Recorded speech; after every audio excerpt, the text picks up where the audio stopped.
Hello, my name is Brianna Franklin, and my presentation is on kinship care and African American families. Kinship care is a family preservation service that gives kids an opportunity to remain with their family members. Kinship in African American families mean related by blood, related by marriage, or someone they consider as family. For example, you might consider your mom's best friend as your aunt.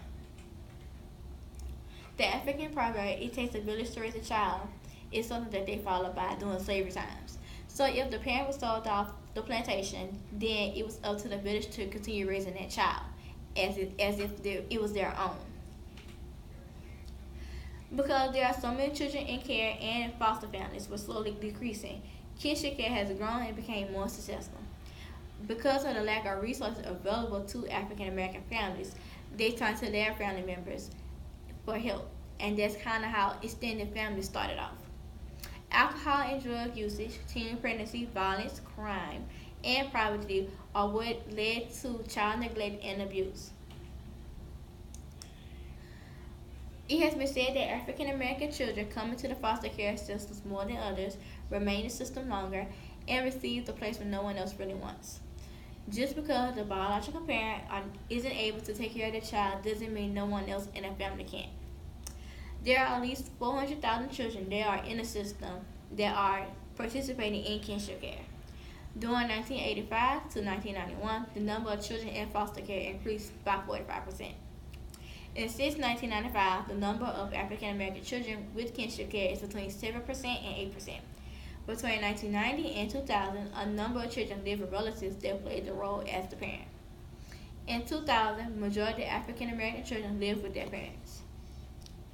In my first studies in Ward's article, and he conducted a study that examined how African American kinship and non-kinship foster parents view their role and responsibilities as a foster care provider.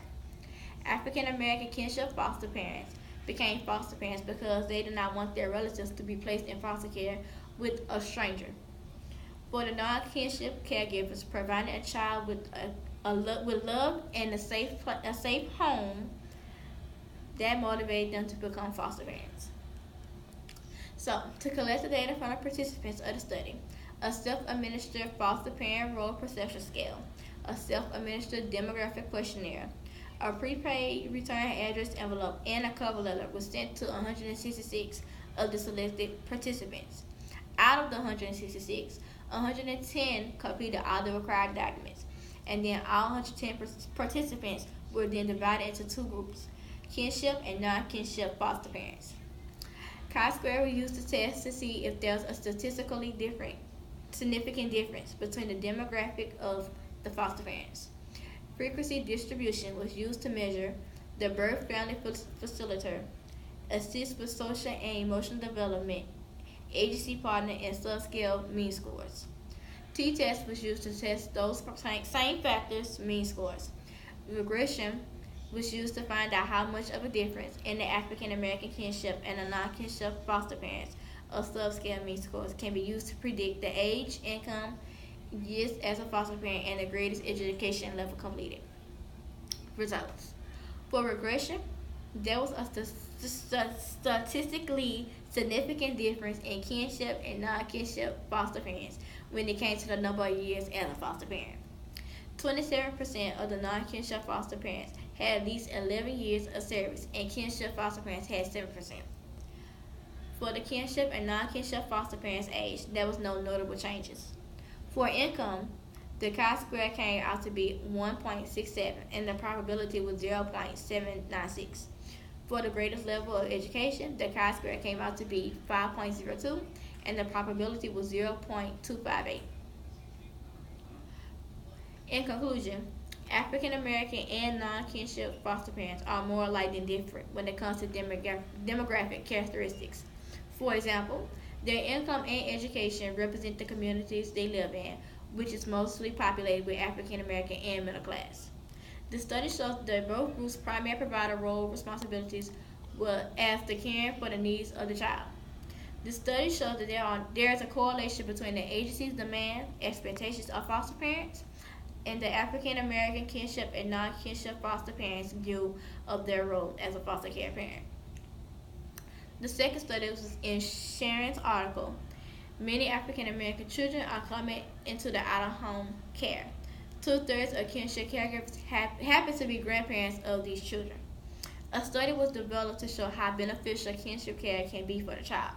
Children in kinship care tend to have a higher academic functioning than those living with non-family members. Data shows that 1/3 to 2/3 of foster homes and parents are disrupted within the first 2 years.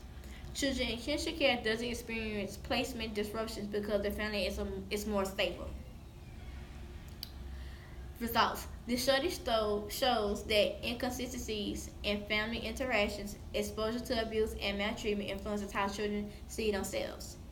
Self-worth has been damaged, and children view themselves as being incompetent, as well as harm to their psychological well-being. Children in foster care have more of a problem with developing language skills, academic functioning, poor peer relationships, and behavior problems versus children who have never experienced foster placements. A change in the family's environment can cause a change in life experience. For instance, family values, lifestyles, interaction with caregivers, and family cohesiveness may change when removed from the family. So in conclusion, kinship is like the main thing that keeps families going, and it's the best service for African American families. Thank you.